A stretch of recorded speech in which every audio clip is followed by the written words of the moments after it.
Investment Consultant brings you Garage Logic Podcast number 1587, July 29th, 2025. It was 98 degrees on this day on three occasions, 1933, 1975, and 1999, and as chilly as 47 degrees on the morning of this day in 1971. Call Josh Arnold at 925-5608 for a free 48-minute consultation. Hail the flashlight king. And now, from the mayor's office above the boathouse on the east shore of Spoon Lake, it's Garage Logic with Chris Reavers manning Technology Corner, Kenny Olson from the Krabby Coffee Shop, John Heidt in the newsroom, and of course, the rookie. Here is your flashlight king, fireworks commissioner, and the keeper of common sense, your mayor, Joe Soucheray. Didn't have tornadoes here until we started putting into traffic circles. Because on the counter, you want to know why? When people go round and round in circles, it causes disturbance in the atmosphere and causes tornadoes. Well, we didn't have a tornado last night. Well, I'm unaware. We had a summer thunderstorm. Okay. You're going to die on that hill, aren't you? Yeah. Well, prove me wrong. I mean, thunderstorms can have bursts of wind. How about the 110,000 without power this morning? Does that help any? All throughout history, people have lost power during thunderstorms. We need power all the time. We should reestablish ties with Dave because the show needs a true meteorologist that we can call on anytime to debunk the nonsense that Joe is spewing every day about summer thunderstorms. Do you remember when we had every meteorologist that used to listen to this show? No. Yeah. See, I got a note from a loyal listener, Tom Bonnet, who writes, I think I'll just lie in my answer. I'll just lie to him. Okay.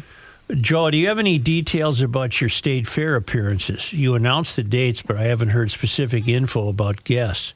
My wife and I plan to take at least one Friday off to join you at the fair. By the way, while searching the GL website for 2025 details about the fair, I suppose there aren't any details on there. I found the snippet below on your 2024 page. Your crack staff posted that you appeared at the fair on Thursday, August 20th, TH. Please let us know who your guests will be on Friday, August 22nd, or Friday, August 29th. 29. See, he's making 22th. Oh, I got it. 29th. Yeah, Thanks. I get it. Tom, our staff is putting together a wonderful, wonderful first hour, the first Friday of the fair, and a fantastic surprise second hour, second show. For the second appearance at the fair. They work mightily on this. They're always engaged. They think about the show even when they're not here. And they try to be really active in creating new, exciting material for the show. And they're very dedicated.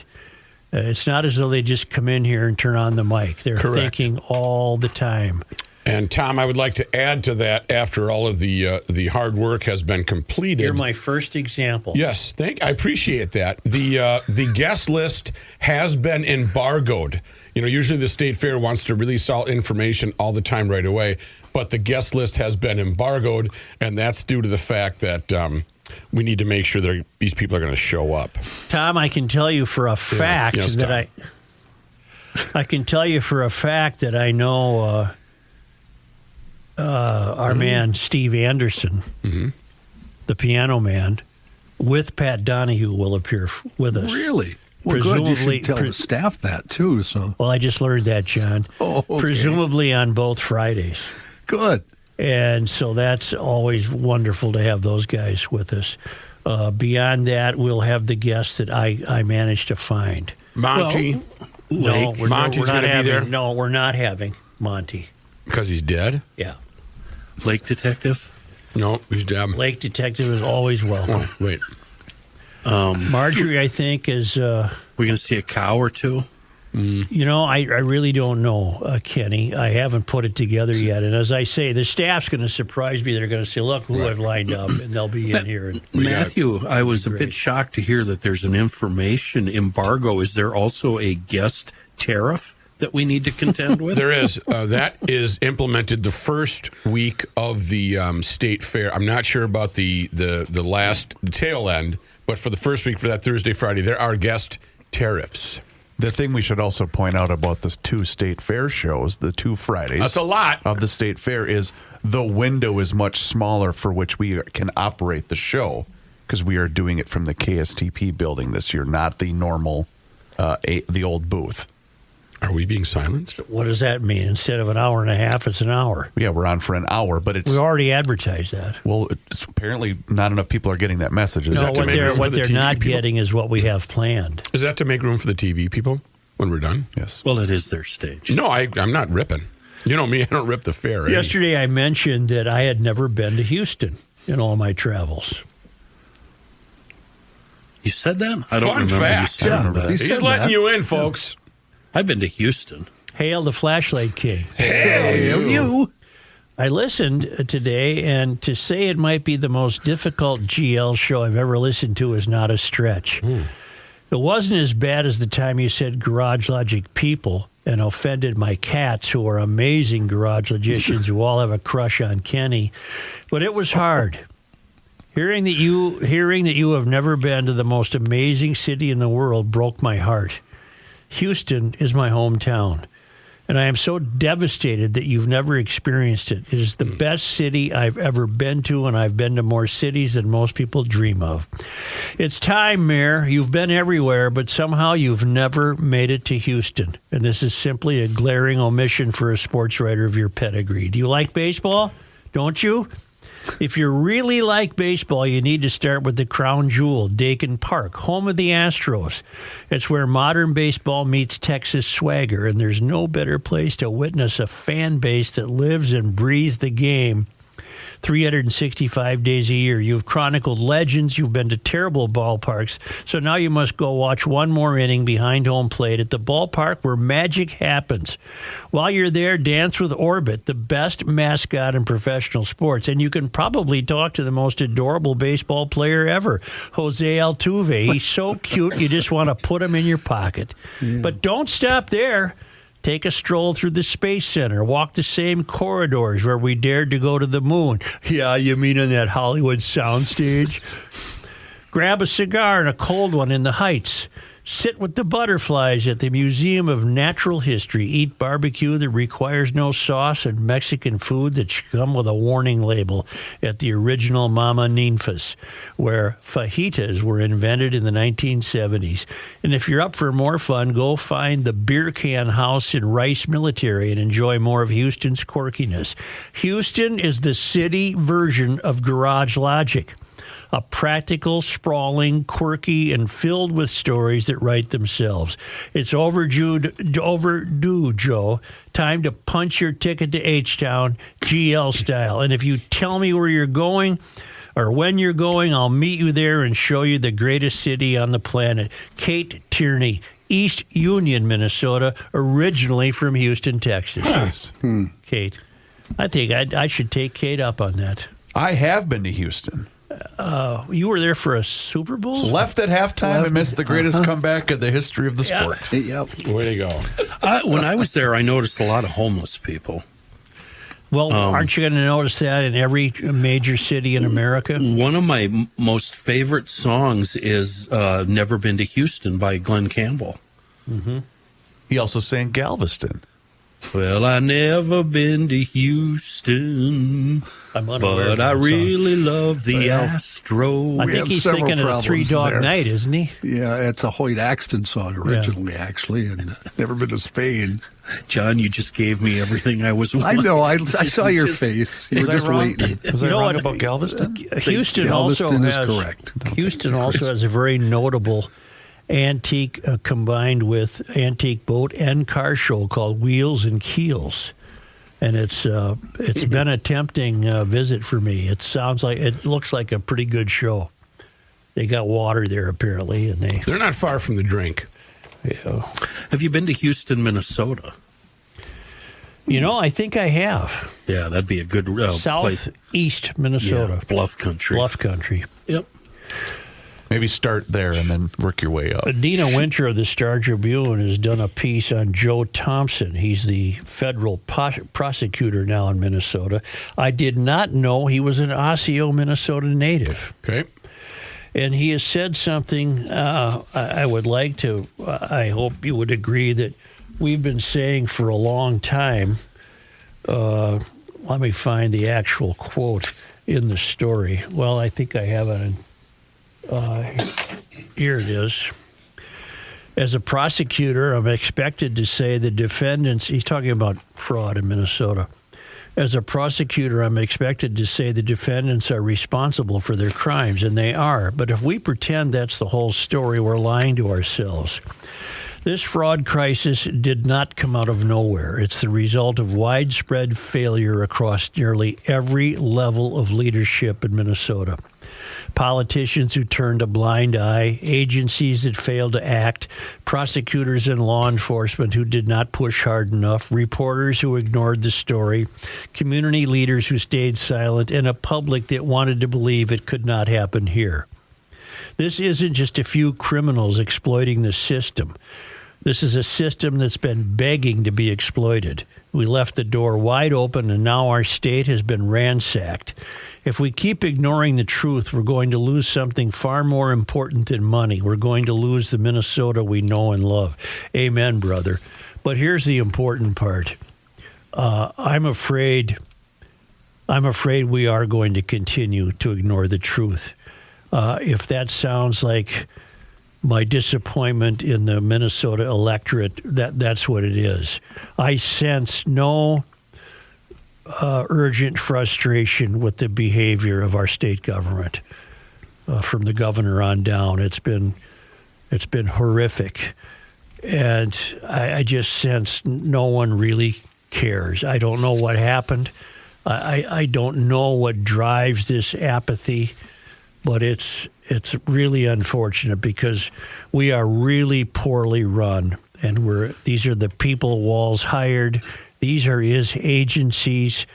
The incompetence has been beyond belief, and I'm glad that we have a federal prosecutor in town who is calling it like it is. I'd love to have him on the air. Chris is in charge of that. So it'll never happen. He's from Minnesota, born and raised here, went to Osseo High School, then Gustavus Adolphus College. After college, he moved to California, went to law school at Stanford. He lived away for a long time. He moved to Chicago and clerked for a federal judge in Chicago, the U.S. District Court, Northern District of Illinois, and then he spent a year in Palau, the Supreme Court of the Republic of is it P-A-L-A-U? Palau, which is a small island nation in Micronesia. It's a country of 20,000 people. Survivor was filmed there a couple of times. That's how I know. It was like living in the pages of National Geographic magazine. I was the tallest person in the Republic of what? Palau. After that, I worked at a law firm in Chicago for a couple of years. Then I joined the U.S. Attorney's office in Chicago. I actually started the day Barack Obama was inaugurated as president. A memorable day in Chicago and in my life. I did a lot of gang prosecutions, a lot of gang drug cases and drug cartels, and I did a lot of fraud cases when I was in Chicago. And then I moved home in 2014 to join the office here. It was in the summer of 2021, and a forensic accountant at the FBI, Pauline Rose, came to me about this new case, and she said, Joe, you got to look at this. The amount of money flowing through this company, feeding our future, is just enormous. And so then we got to work. It's fair to say a lot of our state programs, while perhaps well-intentioned, are not implemented in a way with enough focus on integrity and to catch fraud. The most egregious of all is the Housing Stabilization Program. It's not the biggest dollar amount yet. It's just written to be defrauded. Let me stop. it almost seems as though the entire program, the housing stabilization program, we've been through it before on the show, was nothing but fraud. In other words, I don't think anyone's received any housing stabilization. It's all fraud. Right. And he's noting this. I'll say this, it's clear our state needs to take fraud more seriously, and we can't just assume that people who participate in these programs, even if they are ostensibly a nonprofit, are doing so honestly. And that's especially true when people are getting millions or even tens of millions of dollars a year. And when newly created companies are doing so, it's obvious. He loves his job. He said investigation is fun. He has a team of brilliant people working hard, working on interesting stuff that's important. Godspeed to this guy. And then he concludes, he says, I grew up in Minnesota, and it's known for good parks, good schools. Well, they're not that good, Joe. It was. Traditionally believed to have relatively clean government. It does not. And generous social services, well, they've backfired. And when you have massive levels of fraud, waste, and abuse, that jeopardizes all the things that create cynicism in government. Then we get to that quote where Dino Winter said to him, who is responsible for this? And that was his quote. As a prosecutor, I'm expected to say the defendants are responsible, and they are. But that's not the whole story, and I already read you that quote. You just said something, and my brain exploded. Say it again if you remember. Something about it almost seems like the department was created to conduct fraud. What did you say? What was your It seems to me the housing stabilization program was nothing but fraud.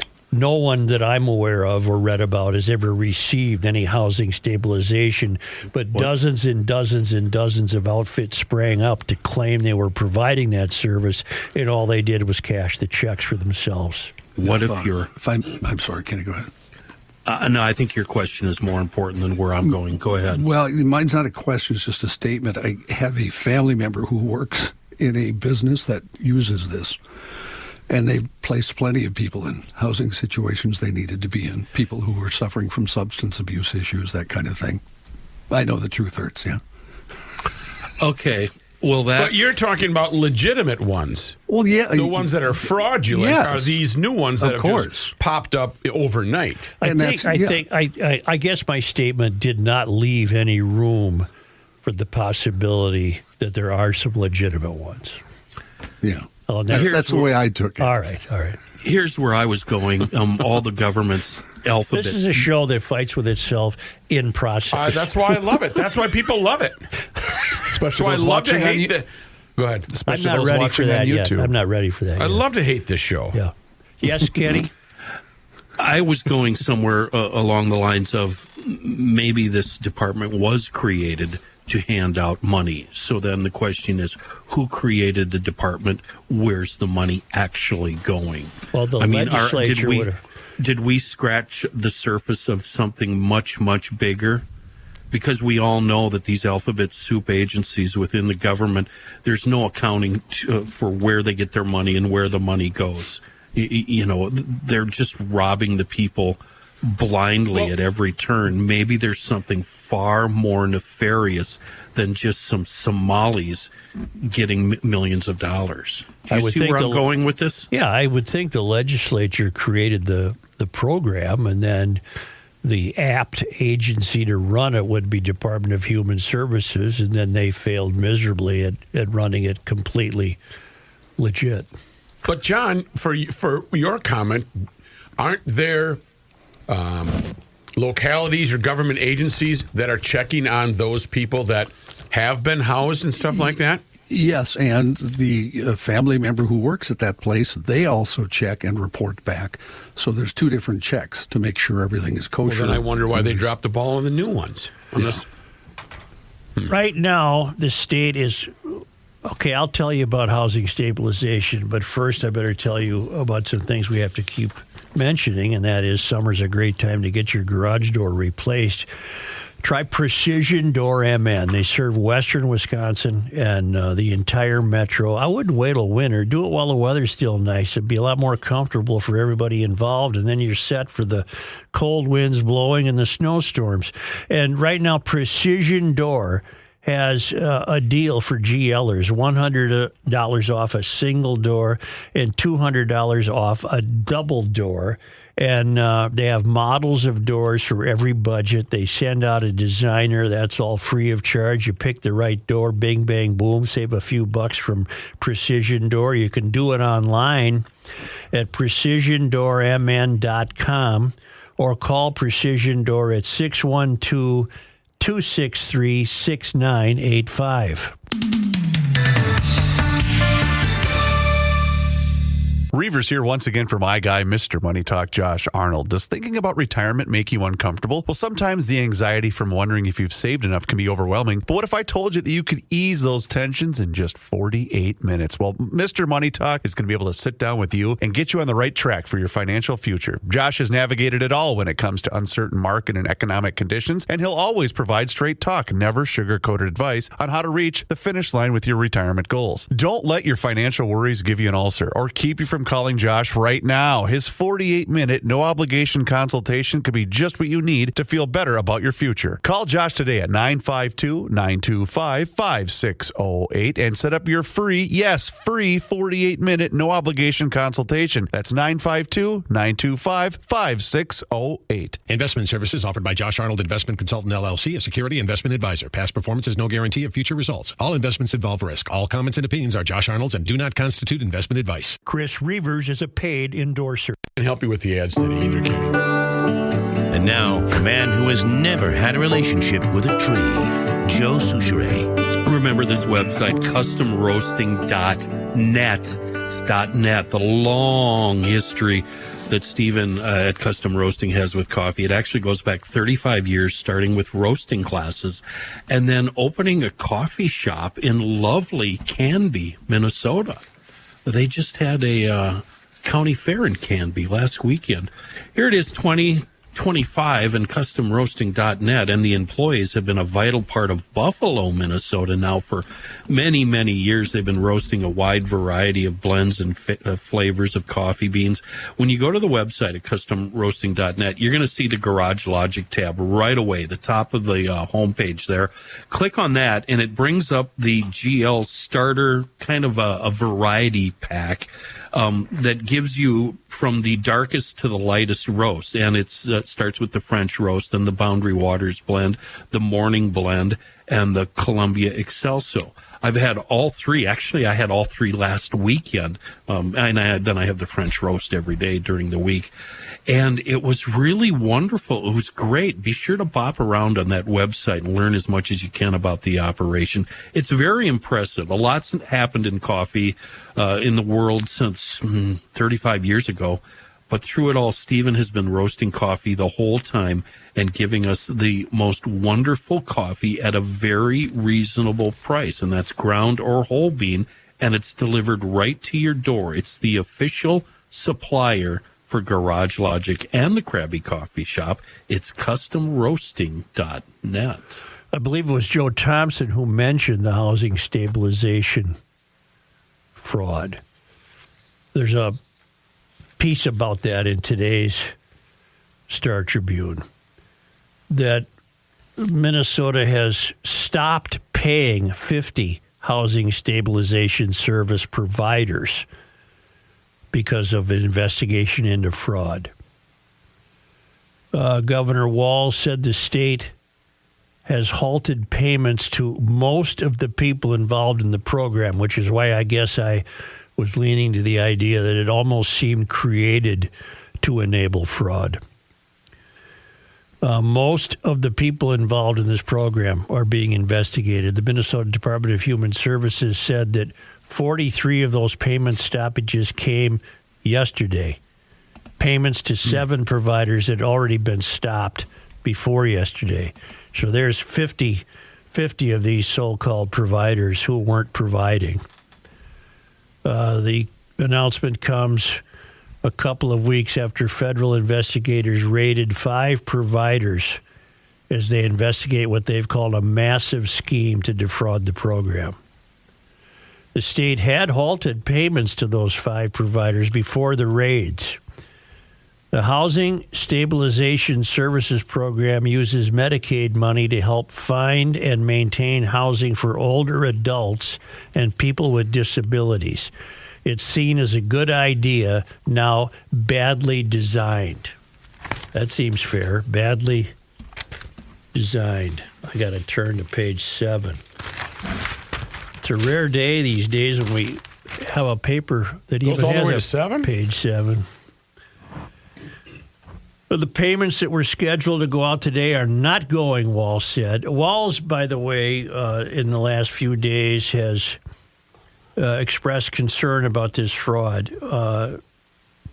He's very late to do so.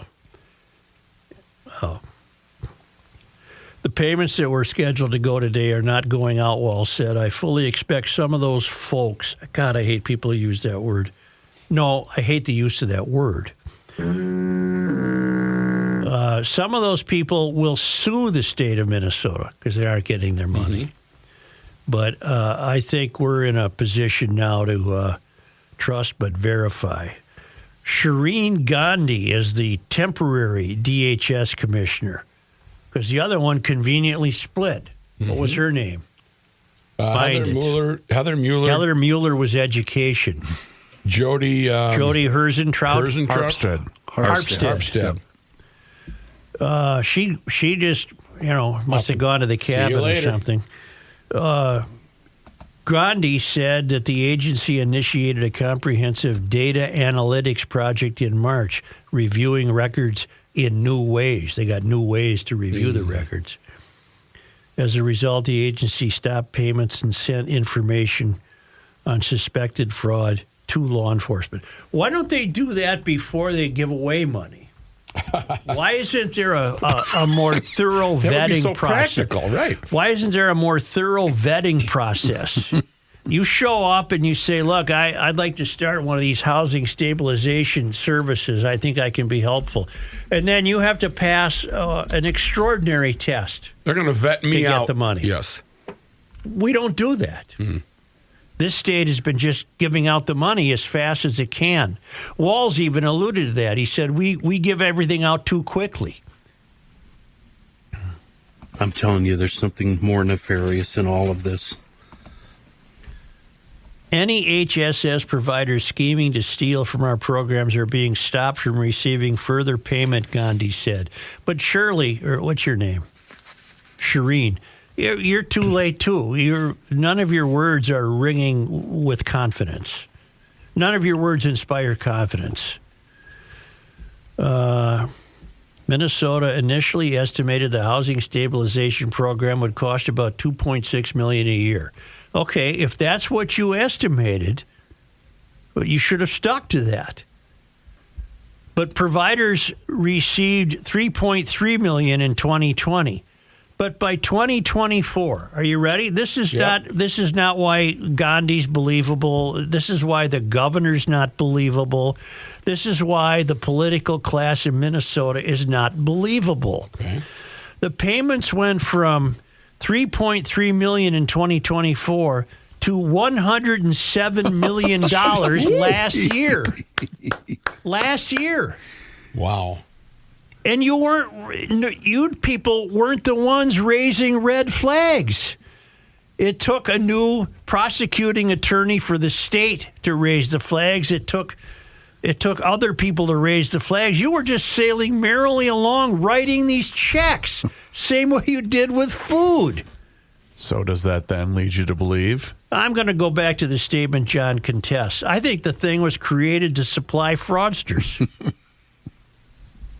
And, once in a while, maybe the state got lucky and somebody actually was honest. Listen, this doesn't make sense either. How many of these housing stabilization providers do you think there are? Well, probably hundreds, right? Wouldn't there be? 1,700. 1,700. housing stabilization providers are listed in the state's provider directory.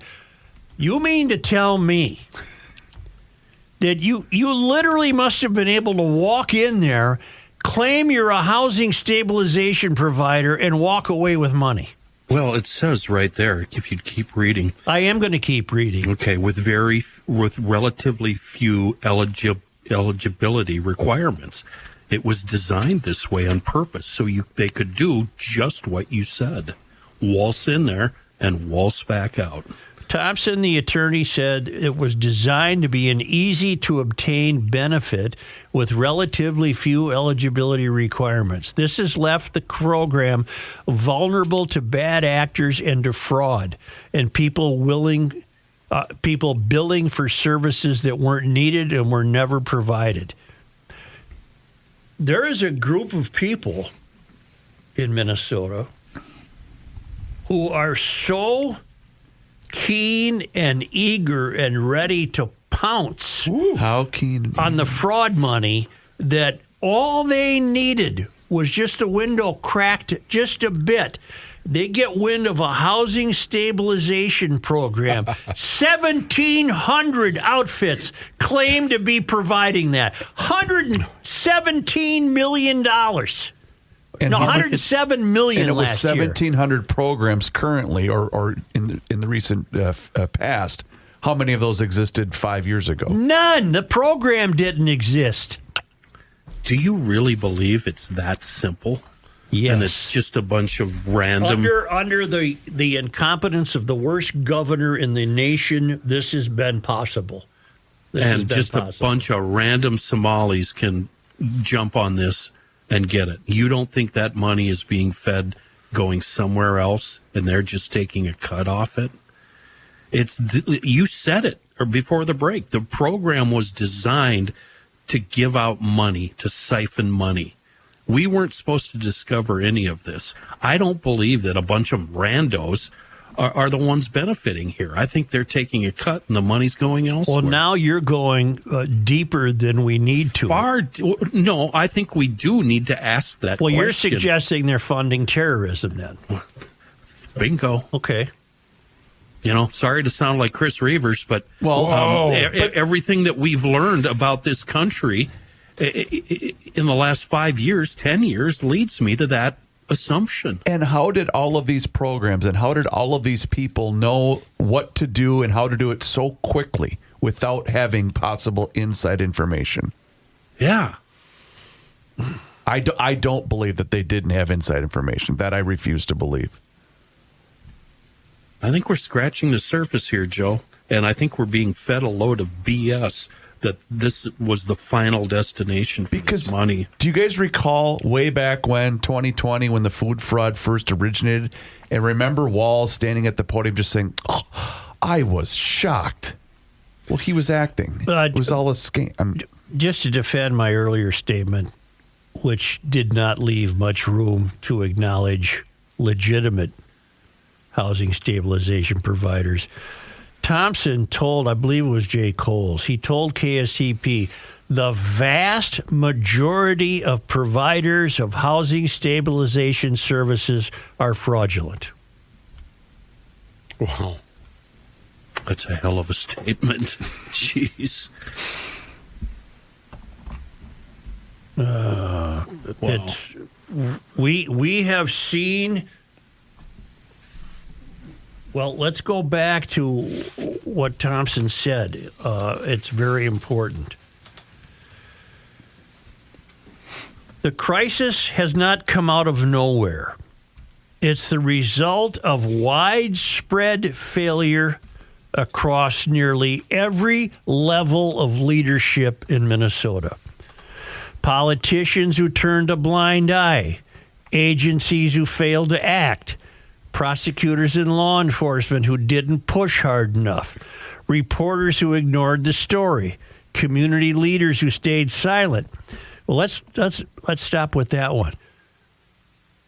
community leaders is a euphemism for people who might have been benefiting from the fraud, as far as I'm concerned. Yeah. Community leaders who stayed silent. And a public, this is the most important one, and a public that wanted to believe it couldn't happen here. This is not just criminals exploiting the system. This is a system that's been begging to be exploited. Or created to be exploited, depending on how cynical you are. Unbelievable. We've been harping on it.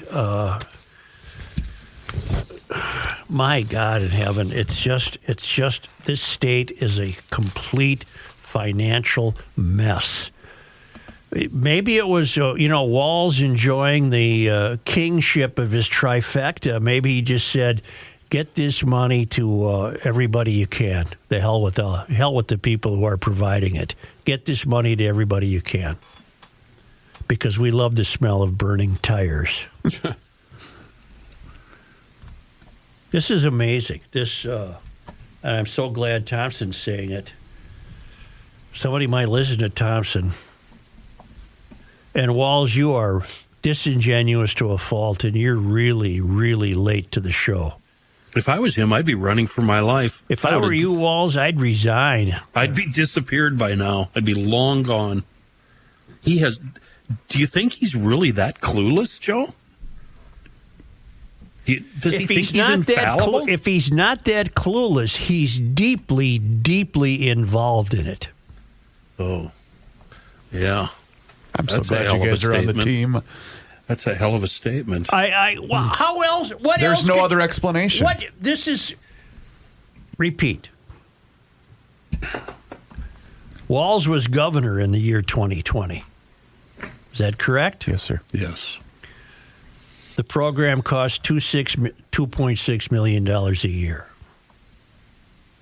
By last year, the total escalated to more than $107 million. And more than 1,700 housing stabilization providers are listed in the state's provider directory. You know what this is akin to, Joe? Not all of those 1,700 housing stabilization providers got money, but 700 did.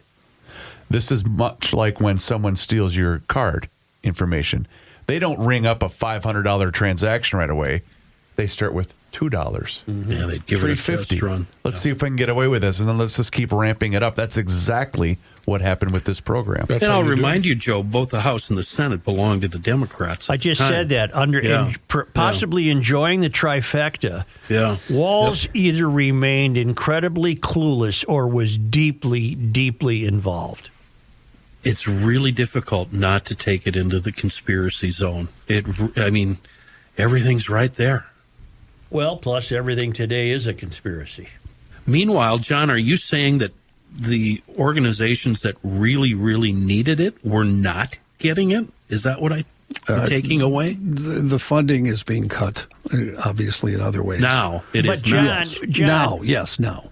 John, you have a family member who, does he work for a specific housing stabilization provider? No. Okay. Does he work for an organization that somehow that's what they tap to get money? No. Then what? He works for a company that deals with people with addictions.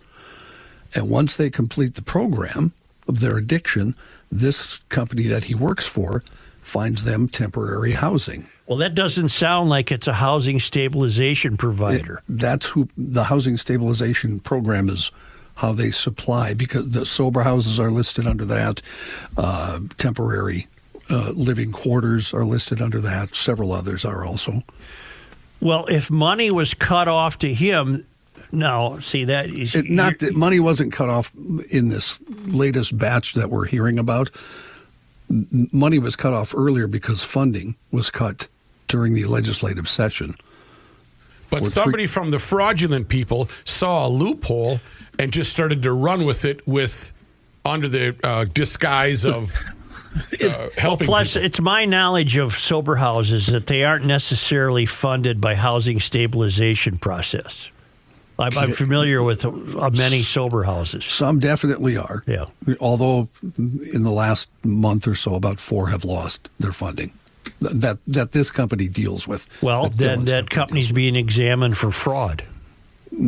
Or they're just a victim of it. You know, look at what the mafia does when they get their fingers into a business. They squeeze it and drain it dry and then leave the ashes and walk away. As I understand it from conversations, it has nothing to do with the fraud. It has to do with cuts, budget cutting that came through in the Minnesota legislature. Well, here's a sad note. That makes more sense, John, yeah. I think Minnesota, and I think Thompson has intimated this, I think you could look at every single program in Minnesota and find fraudulent behavior. Sure. An element Every of it. single program. Mm-hmm. Now, maybe you could 50 years ago, too, but I doubt it. Are you saying at the state level and the federal level? At the state level, I'm talking fraudulent behavior. Okay. For example, there has been many questions about the people who run sober houses and whether they've been on the up and up. Many questions. But I think that all that Minnesotans need is to realize that 4 years ago, housing stabilization programs that were supposed to get by on $2.6 million a year got $3.3 million, and today they're getting $107 million. That's all you. That's very telling. That doesn't make sense. Do you think part of this is that, and we've talked about this a lot, government has become so unwieldy that it's impossible to do stuff without throwing the baby out with the bathwater? You know what I mean? Because I think some states work. I don't disagree. It's unwieldy. It's too large. It's too multi-layered. There's too much bureaucracy. But there are states that work, and there are governors who have a handle on things, and they hire people to get it straight. This state has not. This state is in a terrible, terrible mess. And I blame Walz. These are his people. This is all happening under his watch. He's either the dumbest human being who ever lived, or he's as crooked as hell. Playing a dumb guy. Yeah. Knucklehead.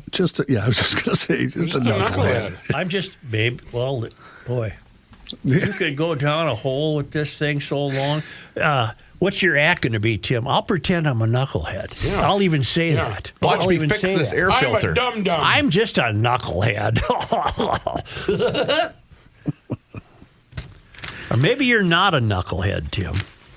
Didn't he also say he was something about a kryptonite to Minnesota men or something along that line? Well, he supposedly thinks he's an alpha male, which is...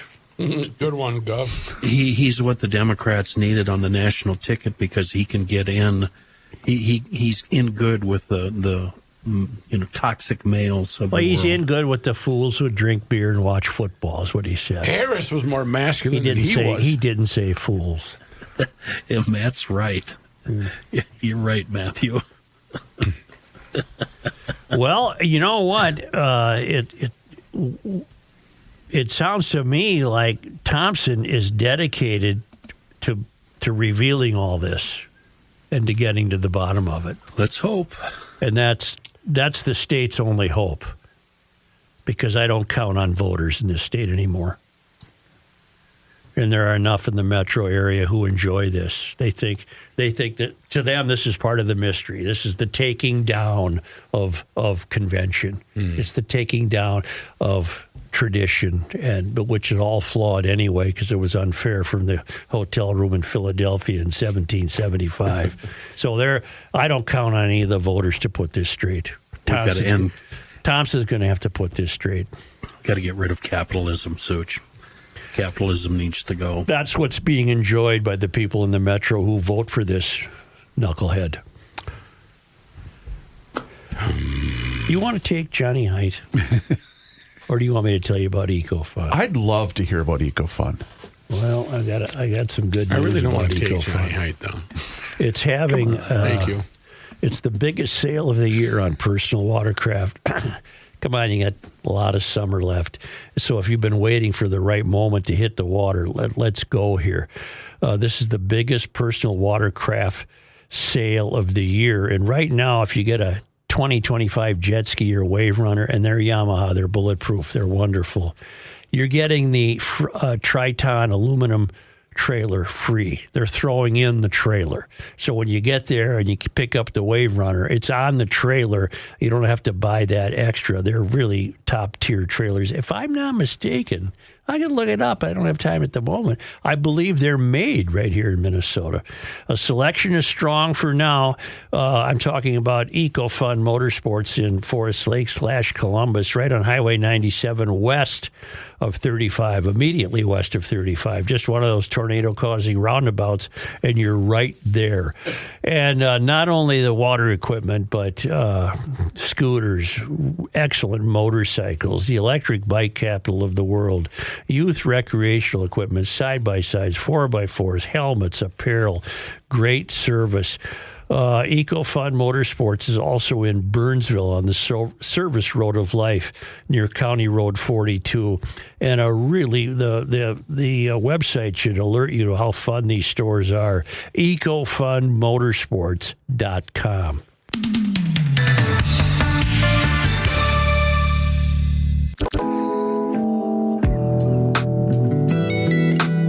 It's the end of the world as we know it. It's the end of the world as we know it. It's the end of the world as we know it. And he feels fine. Joe Souchere. Oh, sorry, Guy. The algorithms on my Facebook have been all about Sturgis 2025. Is that underway right now? I believe day one is this Friday. Oh, that's August. Yeah, I'm sorry. For some reason, all the videos I keep seeing are of people that have broke down either with the two-wheeler or the motorhome or the Dodge Ram. And I don't care if you're on two wheels or 12, 24. The three items, if you're a GLer, you should have these on the way to South Dakota, or for that matter, anywhere else. Going to work today.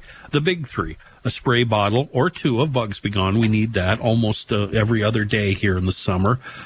Seafoam motor treatment, the engine treatment.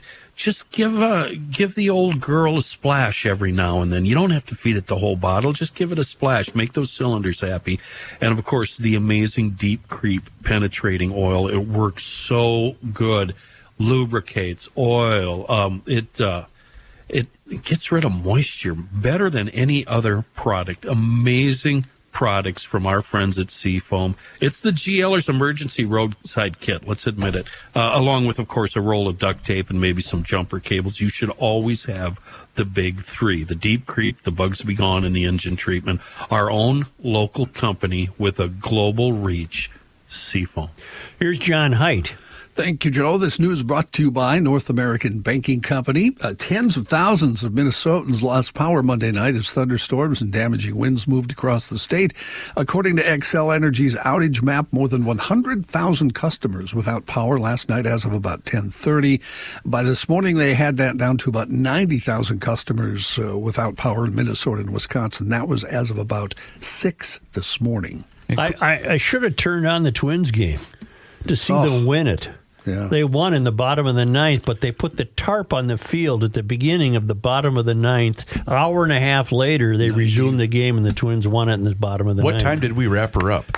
I don't know. I didn't turn it. I didn't watch it because I went to read when they put the tarp down. Yeah. But it was a little after 10 then, and they said an hour and a half later, so they must have started, maybe 11:30, give or take. Let's hope for a brief game this evening. Why? Because I'm going. I'm going to wait till 11 o'clock. Some breaking news this morning. Local, state, and federal agencies are investigating a cyber attack against the city of St. Paul. Ooh. Governor Walz this morning announced he's activated the Minnesota National Guard to help in the response to the attack at the city's request. According to the governor's office, the magnitude and complexity of the cybersecurity incident have exceeded the city's response capacity. At a news conference this morning, St. Paul Mayor Melvin Carter said the city has declared a local state of emergency to address the attack. City also retained 2 national firms and activated its Emergency Operations Center. Cybersecurity protection systems initially detected suspicious activity on the city's network on Friday, according to the mayor. He said this wasn't a system glitch or a technical error. This was a deliberate, coordinated digital attack carried out by a sophisticated external actor, intentionally and criminally targeting our city's information infrastructure. Jamie Waskulis is the director of the city's Office of Technology and Communication, said, "We are the victims of a serious crime. In response, we have mobilized local, state, and federal partners to support our investigation and response efforts. The incident remains active, and we continue to assess it in real time." Several agencies helping investigate the attack, including the FBI. The city yesterday fully shut down its information systems as a defensive measure to contain the threat. The disruptions are affecting access to online services and internal systems. City added that some of its services may be temporarily delayed or unavailable. Apparently, you can't pay your water bill at this time. Carter added that 911 services are working as normal, though there have been back-end challenges, in his words. Since we're piling on the governor today, why not here? What's the difference in reaction time of him calling in the National Guard today as it was Memorial Day weekend of 2020?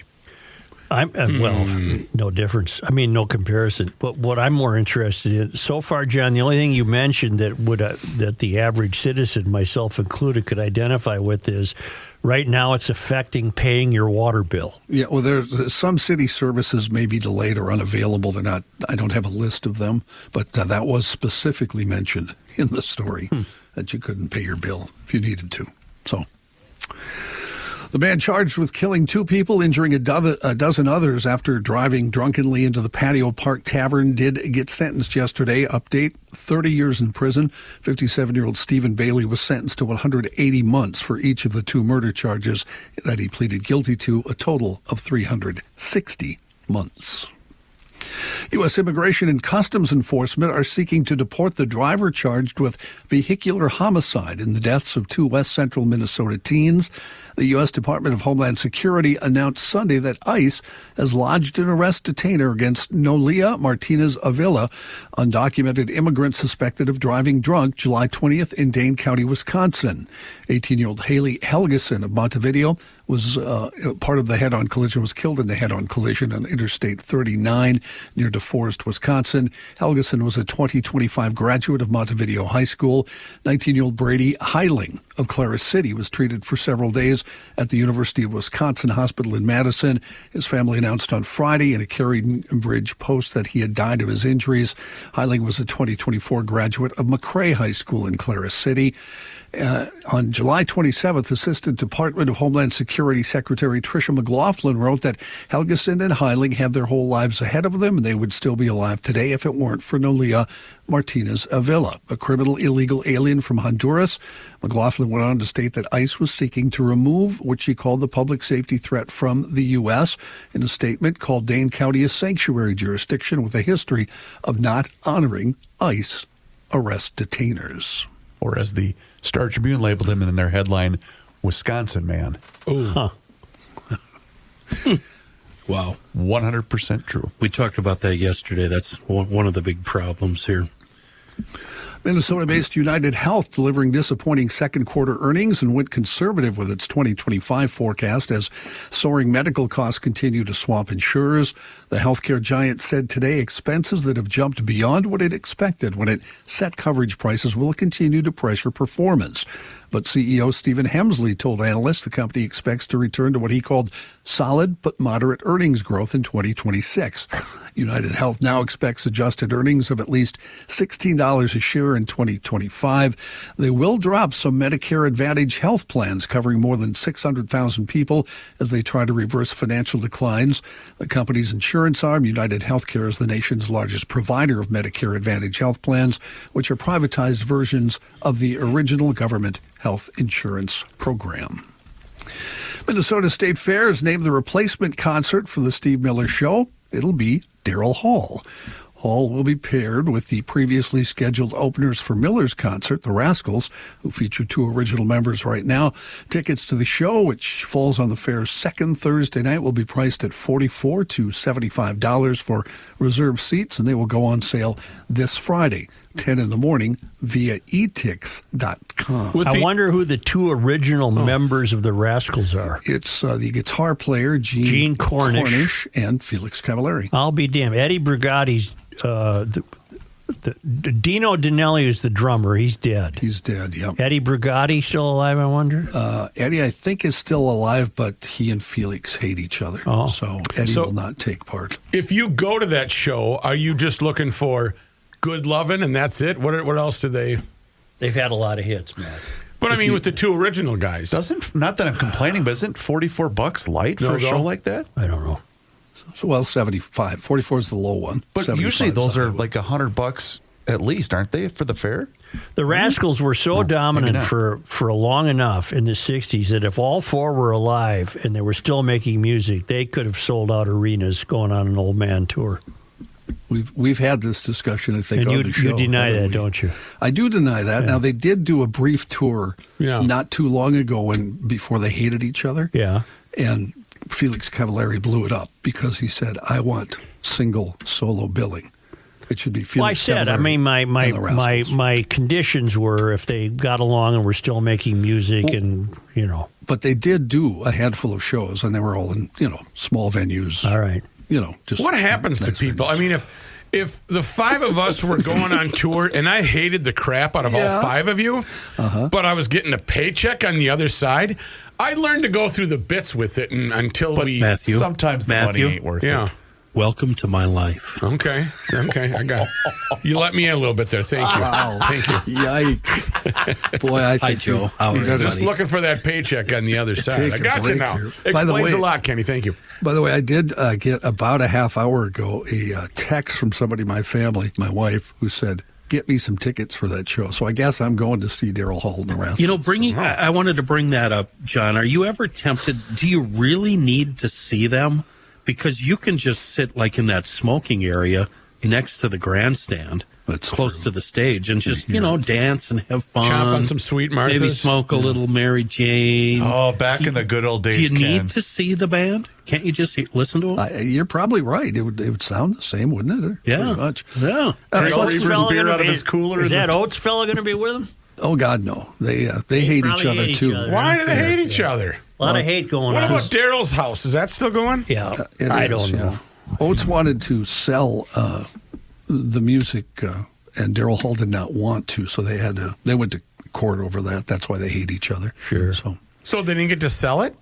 I believe they did. He was able to sell his portion, if I remember the story. I'd have to look it up. Oh, Daryl, sell it. I mean, what do you got to live for now? You're 75, Daryl. Come on. You can use the cash. Right. Why don't we take a break? Adult education. Yeah. Chris Reavers, I think, has something to tell us. Maybe some adult education Speaking of the fair, guess who'll be there? Our good friends at Hofferman Water and Connecticut. Much like they're at most of the county fairs, including I saw them personally at the Rice County Fair 2 weeks ago. They were at the Scott County Fair. You're making the rounds, doing the circuit? Well, I was, in the neighborhood. I thought I'd say hi to the fellas. But that's the cool thing. They are here. They are Minnesota-made, Hofferman Water and Connecticut. I got a great note, by the way, from David. How about this story? This is the power of the GLers. I love this. Hey, Reeves, I was laying some laminate flooring in a customer's house here in northeast South Dakota, and a Connecticut water systems guy showed up. Told the Connecticut guy, the homeowner doesn't know this, but Reavers and Garage Logic recommended you. Just reminding them that advertising on the best group of podcasts does, in fact, work. That's a great story. Thank you, David, very much. But you got to get on the schedule first and foremost and have Hofferman Water and Connecticut come out and give you that free water analysis. And when you do that, they're going to give you this thing called a water score. And then based upon that water score, they're going to give you recommendations on how they can improve the quality of your water. So book your appointment today, 612-895-2440, or you can also book your appointment online, which is HoffermanWater.com. Either way, you can get on the schedule and have them make an amazing difference in the quality of your water, like they have done for me. 612 895-2440 or HoffermanWater.com. Hofferman Water has been proudly serving the state of Minnesota for over 50 years. Do me a favor, like David did, and mention that you heard about him on the Garage Logic podcast.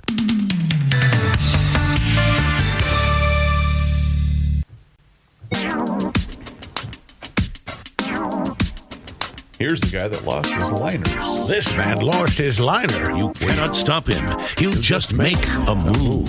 Joe Souchere. Thank you, Chris Corley. I appreciate you and your wonderful voice.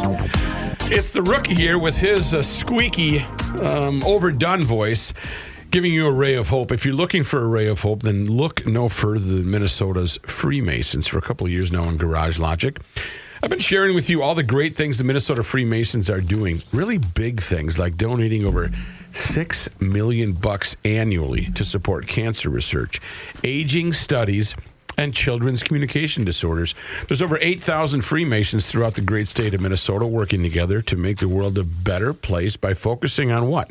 The kind of stuff we talk about here in Garage Logic. Core values of friendship, personal development, helping those in need.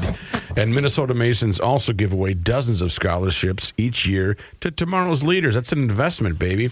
This year, they're going to give out over $900,000 in student scholarships for 2025. To date, Minnesota Masonic Charities has given out over $13 million in total scholarships.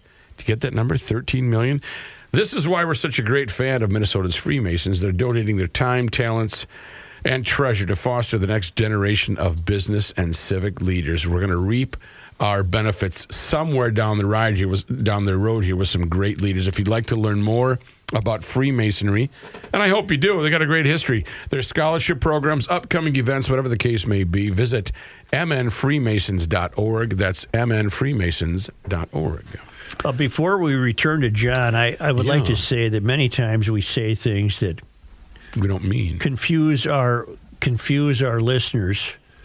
And the make notes that yesterday, Reavers was describing a ferry trip in the state of Washington. Yes. And that you were suffering some anxiety about a little bit. And that you remained in the car. Yeah. And the make notes that, well, if you were frightened of sinking or capsizing or whatever, staying in the car probably was the last resort, thing to do. Right. He wanted to go down with the car. I guess you wanted to go down with the car. That's right. The captain. Yeah. I'm going to get out of the car if I'm on a ferry and get near a railing so I can dive in if I have to. I see. You can grab a little orange collared life. No, I'll just dive in. I will say, though, anxiety aside, it was pretty neat doing that. That was fun. From what you could see sitting in your car in the bowels of the building, the boat. In other news, before we get to the other news, by the way, Hall & Oates are still in arbitration 2 years later. I don't know how that take that good luck long, to it. but yeah. In news, a lone gunman killed 4 people in Midtown Manhattan before fatally shooting himself in the deadliest gun attack in New York City in 25 years. It happened during rush hour last night at a Park Avenue skyscraper, that includes corporate offices of the National Football League. The gunman had a suicide note in his back pocket alleging that he suffered from CTE, a brain disease linked to head trauma, and he expressed grievances with the National Football League, according to a source with knowledge of the investigation. In the note, he also asked his brain to be studied. The gunman has been identified as 27-year-old Shane Devon Tamura from Las Vegas. Police said Tamura's motives are still under investigation, and he had a documented mental health history. He was a competitive football player in his youth, according to sources. The short note was scribbled over 3 pages, found by investigators after the shooting. Slain police officer Didarul Islam, a 36-year-old immigrant from Bangladesh, had 2 sons and was killed. His wife is pregnant with their 3rd child. One of those shots survived and is in critical but stable condition. An NFL employee was seriously injured, according to a staff memo. That note from the shooter did say that he was in search of the NFL offices. Did you see the video? I don't know if it was the NFL offices, but it was an office or portion that they barricaded 2 of the doors so that the guy could not get into.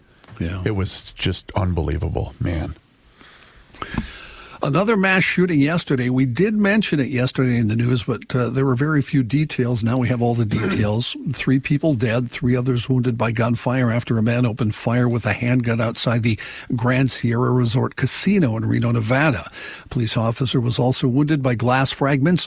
The suspected gunman, who had multiple magazines, was shot by responding police, was taken to the hospital in critical condition. Police credited a fast response and having a fire station across the street with helping to save lives and prevent the man from entering the casino. No motive has been determined so far. Police describe the attack as a rampage with no reason to believe the attacker knew any of his victims. Grand Sierra Resort said none of its employees were injured. It all happened about 7:30 in the morning. The police arrived on the scene within 2.5 minutes. Sparks Police Chief Chris Crawforth said the suspect was seen walking in the parking lot. He then produced a handgun and pointed it, but the firearm malfunctioned. The gunman was able to address the issue, then fired multiple times into the group, according to the chief. 1 person died of a gunshot injury at the scene, 4 others taken to the hospital, where 1 of the victims died, 2 were in critical condition. 1 of those who was shot has since been released. The gunman fled back to the parking lot, traded gunfire with a casino security guard. He then fired on a person who was driving through the parking lot, killing that person. The gunman went on to fire at Reno police, hitting a patrol vehicle. The shooter was eventually taken into custody after multiple officers discharged their firearms. The suspect, as I said, as of last night, in critical condition. Ghislaine Maxwell's attorney renewed his request yesterday that the Supreme Court overturn her 2021 conviction in New York for recruiting and grooming multiple teenage girls for Jeffrey Epstein to sexually abuse over a decade.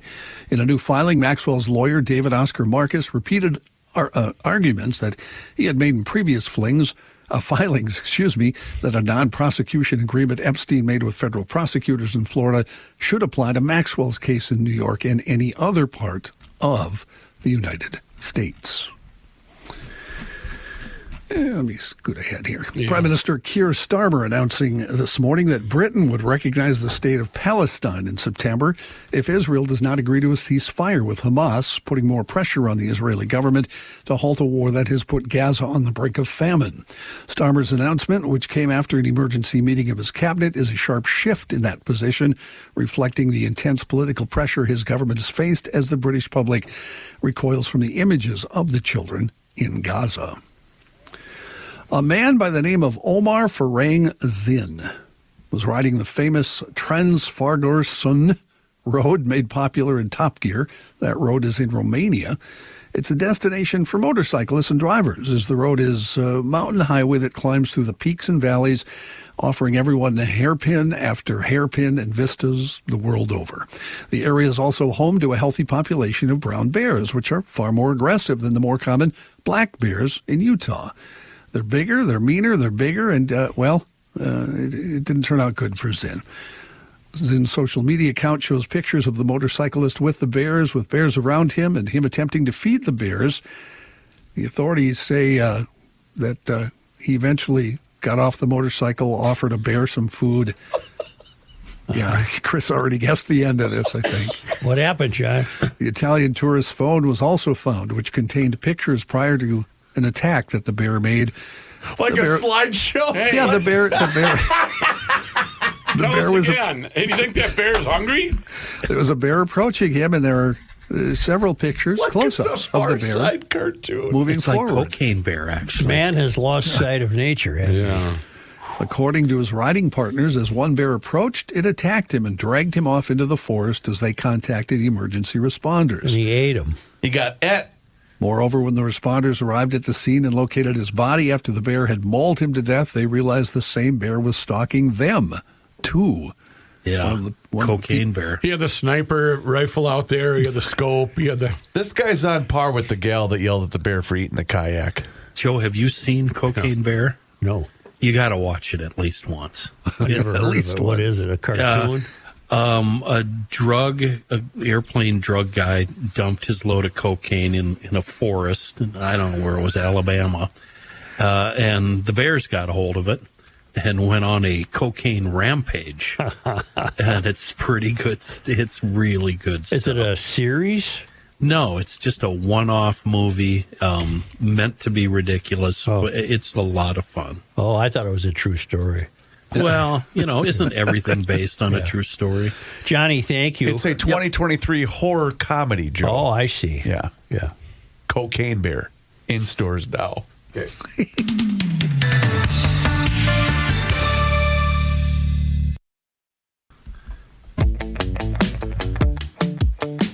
I don't have a. Oh, that's right. Here's a guy. Setup. Here's a guy. Latte schmate. Here's Joe Souchere. Hey, I hit the post. We talked yesterday about more than 200 police calls to the Rondo Library, and we were musing about libraries. And I got a note that says, listening to yesterday's show and the story about the Rondo Library struck a nerve. Our library in Maplewood became a source of trouble, not due to the facility itself, but related to feral youth who live nearby, spending a good bit of time there, unfortunately not using the opportunity to read a book. Making the problem worse is that librarians, for reasons I do not understand, are at the tip of the social justice warrior spear. Let me pause right there. Who's your mayor? You're the mayor, I've postman. been saying for 20 years, librarians are the foot soldiers of the mystery. There, front They soldiers. are the forefront of the mystery. He calls it the social justice warrior spear. Same thing. I actually received a complaint from the library director at the time about two of our officers walking through the building. She expressing concern that their presence could make customers fearful. This was before George Floyd. Important to point out, the officers were looking for a bad guy they thought might have entered the library. Also, they wore standard uniform patrol officers and were not brandishing weapons of any type.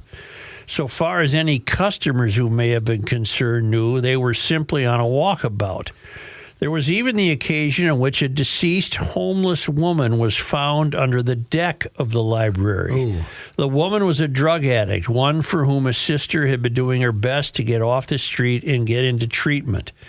While her death was certainly not the fault of the library staff, they helped the woman continue to live underneath the deck by giving her supplies, making it easier to call the library property home, which ultimately contributed to her death. I miss the days when libraries were the homes of librarians who shushed visitors if they spoke above a whisper and could explain the intricacies of the Dewey Decimal System. Dave, librarians are they're right there, right at the front. They're right there, is what I'm saying. Yeah. They're right there. And just a note on all the social justice warriors who want to keep increasing the minimum wage. A new study published by the National Bureau of Economic Research found that California's 2023 minimum wage hike cost the state thousands of jobs. Researchers found that the state's $20 million, well, it might as well be. The state's $20 minimum wage fast food hike has cost the fast food sector 18,000 jobs since it went into effect in April of 2024. That's a 3.2% decline in that sector compared to fast food sectors in other parts of the country. Our median estimate translates into a loss of 18,000 jobs in California. Researchers Jeffrey Clemens, Olivia Edwards, and Jonathan Meir wrote in the paper.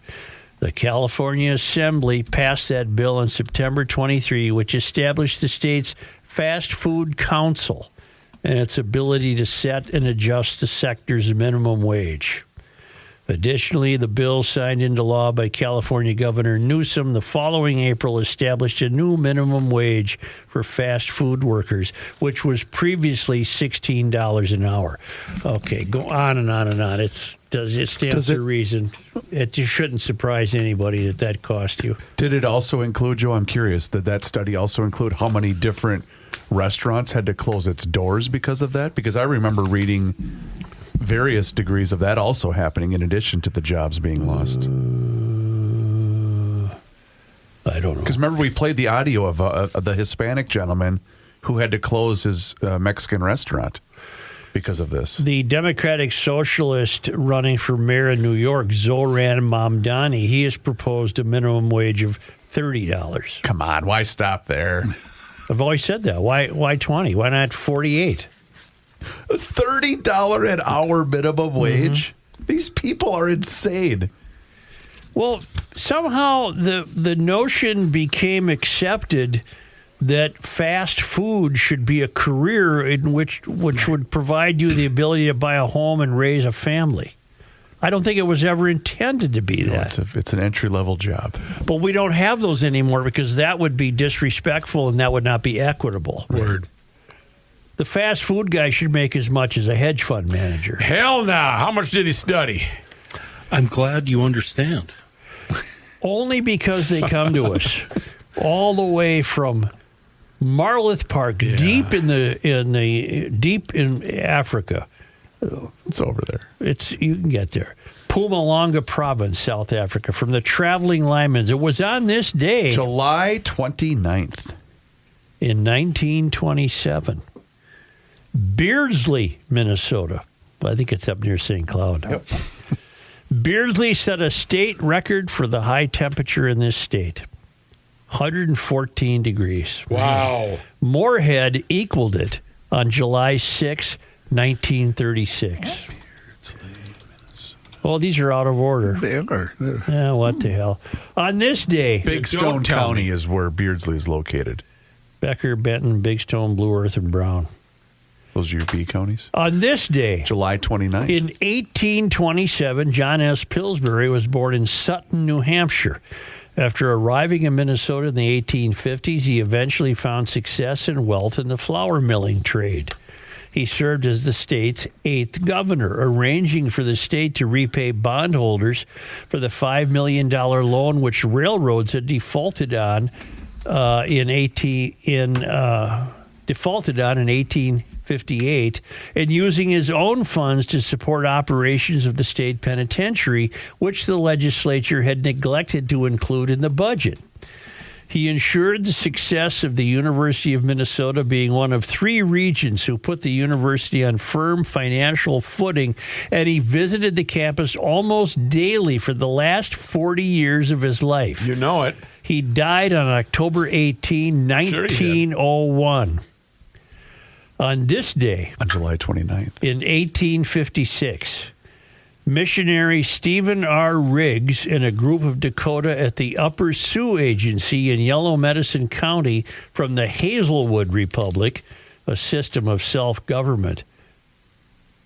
A group of... They got him. What did they do? Missionary Riggs and a group of Dakota. Why are you asking us? Oh, they formed the Hazelwood Republic, a system of self-government. I get it.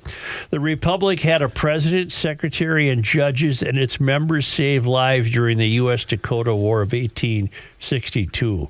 On this day, On July 29th. in 1887, Going a backwards. runaway wagon struck a streetcar traveling down Walnut Street on St. Paul's Ramsey Hill, causing the streetcar to lose control and rocket to the bottom of the hill. Surprisingly, given the hill's steep incline, there were no injuries. I can't believe that. I can't. I'm happy, but I can't. That's How many kids said, again, let's do it again? do it again, On Daddy. this day, On July 29th. in 1974, Minnesota's Jeanette Picard, who had once piloted hydrogen balloons into the stratosphere, was one of the first women to be ordained a priest in the Episcopal Church. Wow. And finally, on What this, was her name? Jeanette Picard. And Jeanette. Probably your distant relative of Jean-Luc. On this day in Minnesota sports disappointment history, July 29th. 1944. Minnesota Milleret pitcher Annabelle Lee threw the first perfect game in the AAG PBL history in an 18-zip win over the Kenosha Comets. The AAPL must have been the American Association of Girls Professional Baseball. That's be my guess. That's a good guess. On this day, July 29th. In 1991, Keith Millard crashed his Corvette into a Hardee's parking lot, left the scene to beat the training camp curfew. And still, while the building's no longer there, you could still see the outline as recently as when I was going to school there of where. Did he think abandoning the car would somehow That'll help. get him off the hook? Wasn't the quote, "My arms are more powerful than your guns"? Keith Millard, yes. Yeah. My arms are more powerful. Well, there you have it, GLers, and I thank you very much for your patience. Please do us a favor if you have not done so already. Hit subscribe right there on the Garage Logic YouTube channel. You know, we're nearing almost 17,000 subscribers on the Garage Logic YouTube channel. We're there. You can watch the show each and every single day starting right around noon. And there's also full segments. There's video shorts. There's behind the scenes footage, but it's all there for you. Just search Garage Logic on YouTube. And you can also search Garage Logic on all of our social media channels, which includes Facebook, Instagram, and X. And also, sign up for the Daily Logician. That email comes right to your inbox each and every single day, and it includes the most recent episode of the podcast. Find out more and sign up today by going to the website, which is, of course, garagelogic.com. Hell yeah! It is time once again that we check in with our guy, Mr. Money Talk. Josh Arnold is with us once again here in Garage Logic, and now is the time for you to do the same. So do not delay. Do exactly what I did and pick up that phone and dial 952-925-5608. That number once again is 952-925-5608. When you call that number, you're going to get Josh, and he is there for you for that free, yes, I use the word free, 48-minute financial consultation with absolutely zero obligation, and he will always give you the straight talk. He will never give you the sugar-coated advice, and he is on the line with us once again right here in Garage Logic. And boy, Josh, a lot to talk about today. You've got some news on earnings, the Fed, jobs number, and boy, oh boy, you were right. It's not about the trade talks dealing with the EU and the U.S., is it? No, it is not about the trade talks, although over the weekend when the U.S. and the EU did agree on 15% tariffs, did agree that tariffs on steel and aluminum would still be at 50%, did agree on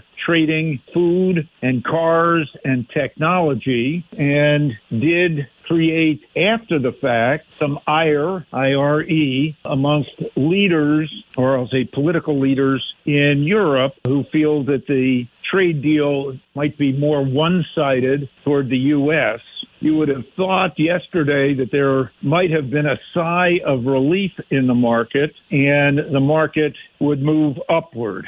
That is not the case, or has not been the case, both yesterday and today in the market. It may not be the case for the rest of this week, as more trade deals could be announced going into Friday's start of large-scale tariffs. China and the U.S. are continuing their discussions, and their tariffs are not supposed to go into effect. The U.S.-China tariffs are not supposed to go into effect until the middle of August. And it is my understanding that as long as countries are negotiating, we'll say, trade deals with the administration, there could be a delay on imposing those tariffs. The market right now seems to be more focused on what the Federal Reserve is going to do with interest rates after their meeting tomorrow. And it looks like today's market, yesterday's market, seem very reflective of what has typically gone on in the 2 days prior to the Fed's rate decision, where you have a mediocre Monday, typically a down Tuesday, that the down Tuesday could be acerbated with some earnings news coming from the likes today or this morning, coming from PayPal, which beat and actually, to me, guided upward, but their stock sold off because their margins have come down a little bit. Not a lot, but a little bit. PayPal's Venmo product continues growth, and PayPal is now an S&P company. Profit taken abounded there as concerns about, we'll say, their margin rate going down a little bit. United Healthcare. United Healthcare opened down and kind of stuck. The stock has lost, I'll say, almost half its value in the last 3 months. And they face some significant headwinds going forward, whether it's from government investigations into their billing practices around both Medicaid and Medicare, as well as higher utilization of insurance benefits due to, we'll say, an aging population and people who had put off getting procedures for several years are now taking care of those procedures. So that is going to cut into United Health's earnings, at least now and maybe going forward, though United Health did say sometime in 2026 things could turn around. UPS missed on their numbers. Their stock was down on earnings, and there is, of course, fear about what the earnings are going to be tomorrow with Microsoft and Meta, on Thursday with favorites Apple and Amazon. So big week, we'll say, in technology. And the fear, of course, is with stocks running up or moving up significantly since the market bottom in April, will these companies provide enough beats, and will their guidance into the next quarter be high enough to attract additional investment going forward? So we'll see with the Fed tomorrow with their determination on interest rates. We also have a jobs number coming on Friday, which typically is market moving. But the key this week is going to be earnings. Do pay attention to that. Meantime, just on a side note, I saw it interesting because I know, Chris, you're big into sports, particularly both college and professional football. Very interesting articles showing up on the valuation of not only pro teams, as we have our pro baseball team is on the market right now, with ownership looking for $1.7 billion. But I did see another article on college teams, what they would be worth if they were on the market. And many of the top pro teams, they would command, a number of the top college teams would be on the market for prices higher than the Twins. Very interesting indeed. Oh, man. Great information as always, Mr. Money Talk. You heard him, GLers. Now is the time for you to pick up the phone and make the call for that free 48-minute financial consultation, again, with zero obligation. And you do that just like I did by dialing 952-925-5608, where you always get straight talk and you'll never get sugar-coated advice. Josh, as always, thank you so much for the time and the chat. Enjoy the rest of your day, and we'll talk to you again tomorrow. Okay, look forward to it. Investment services offered by Josh Arnold Investment Consultant, LLC, a security investment advisor. Past performance is no guarantee of future results. All investments involve risk. All comments and opinions are Josh Arnold's and do not constitute investment advice. Chris Reavers is a paid endorsement.